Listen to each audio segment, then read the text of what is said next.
उत्तराखंड में स्थित सतोपन झील यहाँ के प्राकृतिक झीलों में से एक है।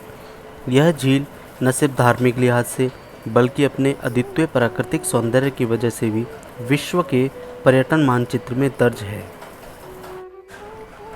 आइए चलिए आज हम ऐसे ही धार्मिक, पौराणिक और पवित्र झील के दर्शन करने चलते हैं। वहाँ तक पहुँचने वाले कठिन पर खूबसूरत परिदृश्य नज़ारों के साथ। सतोपन झील उत्तराखंड में हिमालय पर्वत पर बसा एक हिमरूप झील है। चौखंबा शिखर की तलहटी पर बसा यह उत्तराखंड के सुरम्य झीलों में से एक है। जून और अगस्त के महीने में अगर आप बद्रीनाथ आएंगे तो आपको ऐसे कई साधु संत मिलेंगे जो बद्रीनाथ से सतोपंथ और स्वर्गारोहिणी का सफ़र तय करते हैं। माना जाता है कि सतोपंथ झील का यह सफ़र असली मायने में सत्य के पथ की यात्रा है। स्वर्गारोहिणी तक की यात्रा के बारे में माना जाता है कि ये साक्षात स्वर्ग के मार्ग पर चलने के बराबर है। यहाँ आने वाले सभी हिंदू तीर्थयात्री यह मानते हैं कि मानवीय शरीर के साथ अगर आप पूरी धरती में कहीं से भी स्वर्ग जा सकते हैं तो वो स्वर्गारोहिणी ग्लेशियर का मार्ग है। सुबह सुबह बद्रीनाथ धाम में एक भव्य पूजा अर्चना के बाद यहाँ से सभी यात्री अपनी यात्रा शुरू करते हैं। बद्रीनाथ से 4 किलोमीटर की दूरी पर माना गांव है। ये गांव इस रास्ते पर पड़ने वाला आखिरी गांव है। ये गांव भारत चीन की सीमा का आखिरी गांव भी है। श्रद्धालुओं के लिए रास्ते में रुकने के लिए बहुत सी जगह हैं, जैसे नाग नागिनी मंदिर, भृगु गुफा और माता मूर्ति मंदिर, जो धर्म के देवता की पत्नी को समर्पित है। अलकनंदा के साथ साथ चलें तो इस रास्ते में आगे आता है आनंद वन। यहाँ के नज़ारे और दूर दूर तक हरे भरे पेड़ और घास के मैदान देखकर आपको एहसास हो जाएगा कि आखिर इस जगह को आनंद वन क्यों कहा जाता है। यहाँ से थोड़ी ही दूरी पर है वसुधारा जलप्रपात। हालांकि इस रास्ते में सभी रुकने की जगहों के बारे में किस्से और कहानियाँ हैं, पर वसुधारा के बारे में एक दिलचस्प कथा काफ़ी मशहूर है। लोग यह मानते हैं कि किसी भी दोषी या पापी के सर पर वसुधारा का पानी नहीं गिरता।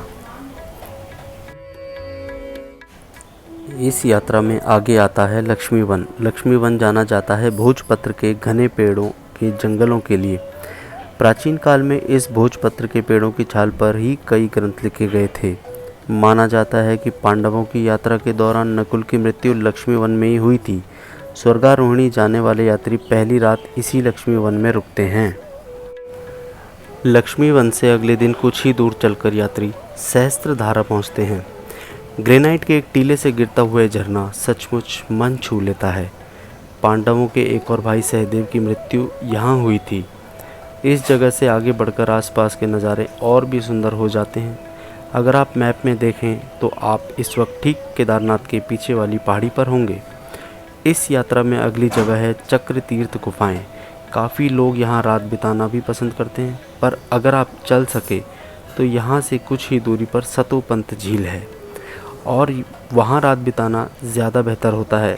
सतोपंथ झील के बारे में किस्से कहानियाँ बहुत हैं, पर ये वो जगह भी हैं जहाँ भीम ने अपनी अंतिम सांसें ली थी।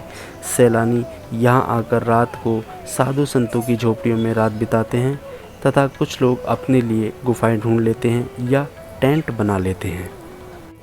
सतोपन झील में एक दिन बिताने के बाद आगे बढ़कर लोग स्वर्गारोहिणी ग्लेशियर के दर्शन करने जाते हैं।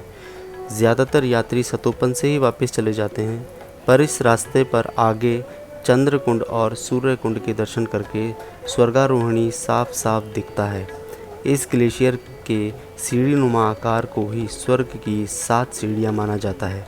हालांकि किसी भी समय पर यहाँ कोहरे और बर्फ़ के कारण 3 से ज़्यादा सीढ़ियाँ नहीं दिखती हैं।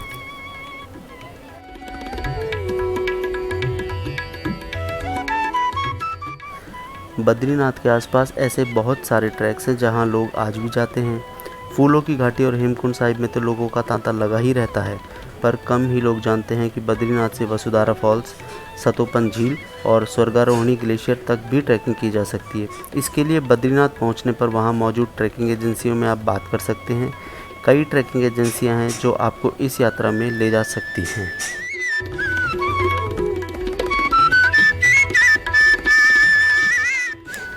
आज के लिए इतना ही।